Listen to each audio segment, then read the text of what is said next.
গুলো একটা সময় মাছ ধরার পাট ছিল, এখন সেটা তো উঠে গেছে। তাই দু ধরনের দেখবেন আজকে যেটা চলছে, নেতারা বলছে ওই গর্তই কেঁচো আছে, চাই গিয়ে ধরে আনি। আর উনি বলছে আরে ওই গর্তই সাপ আছে, ধরে আনি। এইভাবে বুলি আবড়ে মনে হয় বাংলাকে ধ্বংস করেই ফেলেছে।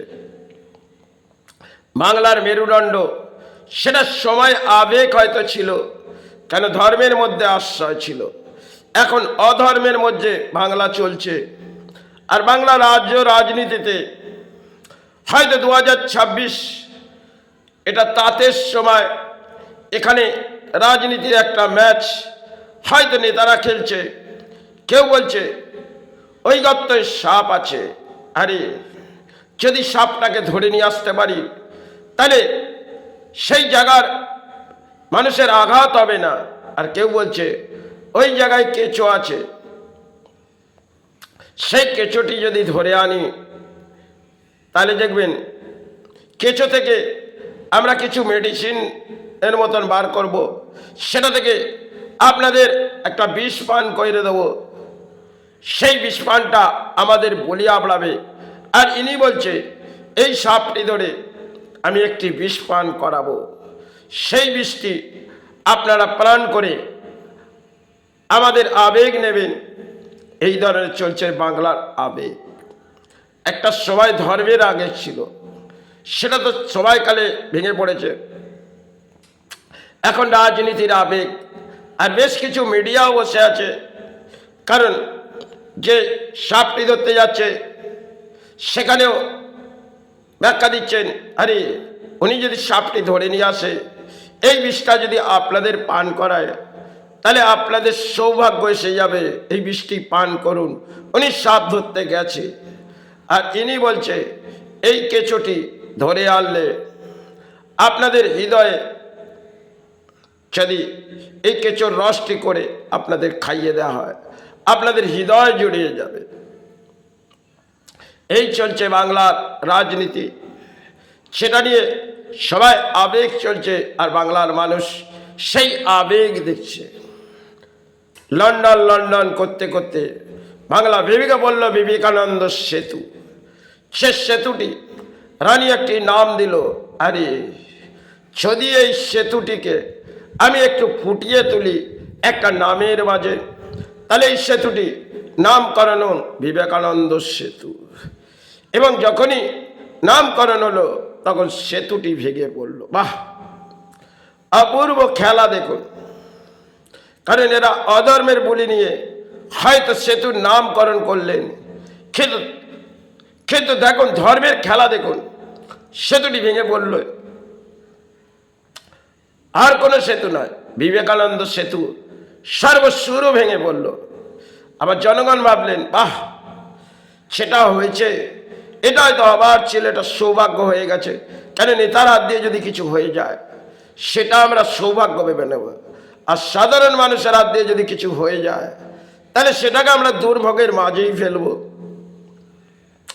এই নিয়ে হয়তো বাংলার একটা তরজার লড়াই হতেন আগে, সেটা তো সবাইকালে তরজাটি হতেন আর গ্রামের বৃদ্ধ মানুষরা বসে দেখতেন। এখন সে পাট উঠে গেছে, এখন রাজনীতির পাট। সেটাকে গ্রামের বহু মানুষ পথে যাচ্ছে, ঝর্ণা নিয়ে আবির্ভাব করবে, রাজ্য জেগে যাবে। যদি রাজ্য রাজনীতিতে রাজ্য জেগে যায় তাহলে ধর্ম আমার সরে যায়। অধর্মের বলিতে যদি নেতারা আবড়ে রাজ্য জেগে দেয়, একটা সবাই যারা এসেছিলেন ধর্ম জাগাতে ধর্মের বলি দিয়েছিলেন, সেটা তো সবাইকালের আবেগ ছিল। এখন যে বলিগুলো দিচ্ছে এগুলো সবাইয়ের আবেগ, আর সেই সবাইয়ের আবেগে ভেসে যাও।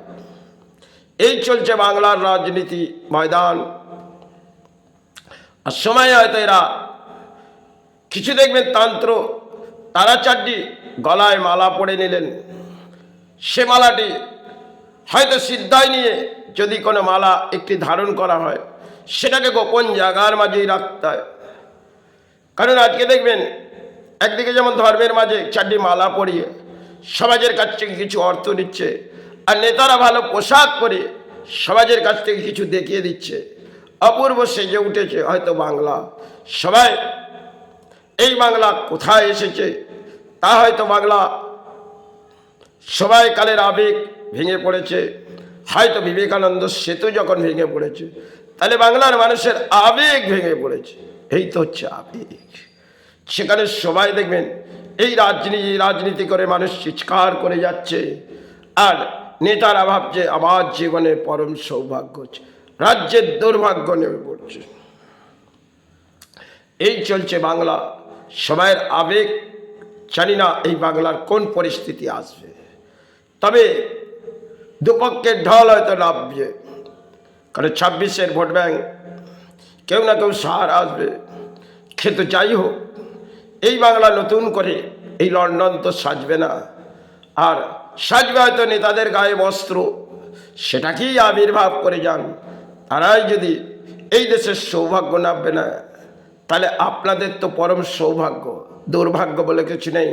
একটা সবাই ধর্মের মাঝে যাদের ডেকেছেন তাদের তো সাড়া পাননি, এদের ডেকে যান, এরা আশেপাশে আসবে, আপনার হৃদয়ের ব্যাখ্যা শুনবে, আপনি তাদেরকে প্রণাম জানাই। আর সে সমস্ত যারা সাধনা করেছিলেন তাদেরকে ছেড়ে দিন। আজকে রাজনীতির ময়দান, সেটাতে নিয়ে লড়াই।